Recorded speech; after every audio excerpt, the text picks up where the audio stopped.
হয়েছে। আর দেখো কত কি মজা করছে, আনন্দ করছে। শ্রেষ্ঠার তো ঘরে আর একটাও খেলনা সাজানো ছিল না, সব কটা বের করে করে নিয়ে ওরা তিনজন মিলে খেলা করেছে। আর এদিকে দেখো একটু খেলাধুলো করার পর অদিতি ওর ছেলেকে নিয়ে চলে যাচ্ছে, ওর একটু প্রবলেম রয়েছে যার কারণে ও চলে যাচ্ছে।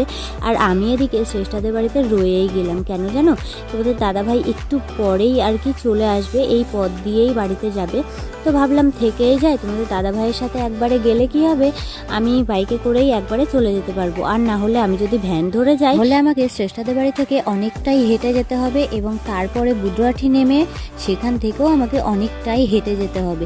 তো যার কারণে আমি আর তোমাদের দাদাভাইয়ের জন্যই অপেক্ষা করছিলাম, ভ্যান ধরে আসিনি। এদিকে বাড়ি আসার সময় শ্রেষ্ঠার মা আবার আমার বরের জন্য একটুখানি মিষ্টি দিয়ে দিল, বললো দাদাভাই তো আসলো না, না দাদার জন্য একটুখানি মিষ্টি নিয়ে যাও। এই বাড়িতে চলে এসেছি। আর আজকের ভিডিওটা এখানেই শেষ করছি। ছোট্ট মিনি ব্লগ কেমন লাগলো অবশ্যই কমেন্টে জানিও।